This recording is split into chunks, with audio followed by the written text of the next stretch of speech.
This is a desolate, uninhabited canyon, yet every day I must lay mines here. Every 500 meters, a phalanx close-in weapon system is deployed, clearly meant to stop something from climbing up. But there's not a soul in sight. The only thing I can confirm is that this eerie canyon has existed since World War II. My orders were to monitor this area constantly from the 100-meter-high West Tower, while the East Tower across from me was guarded by Russian soldiers. Not only did soldiers from both nations have to perform their duties separately, but they were also strictly forbidden from communicating in any way. At first, I could endure the loneliness, until that day I peeked across with my binoculars and instantly lost my composure. I never dreamed that on the other side stood a woman with a perfect figure. She seemed to sense she was being watched, but by the time she turned, I had already hidden. This woman was no pushover either. While the longest confirmed sniper kill was 3,450 meters, she had successfully taken down an enemy from 3,800 meters away. Finding routine missions too easy, she had joined this more challenging tower guard duty. At night, her face haunted my dreams. Unable to contain myself, I glanced across again. Though she didn't respond, the seed of love had already taken root in my heart. After barely enduring until the next day, she unexpectedly caught my attention. Due to the distance,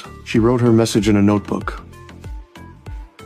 To her call, I replied with just 4 words: communication prohibited. I thought she'd be annoyed, but instead she wrote, "Today is her birthday. Do whatever you want." Seeing her playful demeanor, I raised my drink and toasted her birthday. Thus, we communicated our feelings in a unique way. Though separated by distance, our hearts grew ever closer. As our conversation flowed, she suddenly asked about my special skill. I replied, "My marksmanship is pretty good. As a top-tier sniper, how could she resist?" She insisted I demonstrate for her. Before I could even draw my gun, she showed off her own skills. Just as she basked in her triumph, I returned the favor.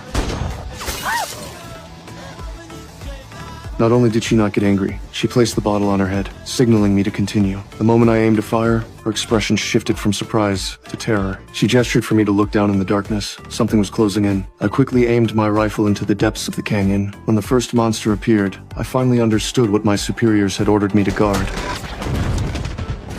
Seeing the overwhelming numbers, she mounted the heavy machine gun and joined the fight. Under the barrage of fire, the monsters were riddled with holes in an instant. Just as we thought we were safe, an eerie sound came from her position. She took 2 steps back when a giant hand suddenly appeared at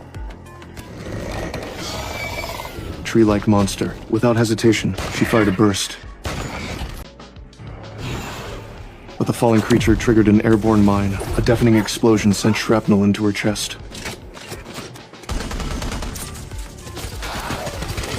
My timely rescue gave her a chance to catch her breath, and together we launched a desperate counterattack. The monsters triggered the defense system, and all the proximity cannons in the canyon roared to life. Bullets poured down like rain, blinding light illuminating the entire gorge. Only at dawn did the canyon finally fall silent. We had temporarily repelled the monsters, but we didn't realize this was merely the beginning of the nightmare.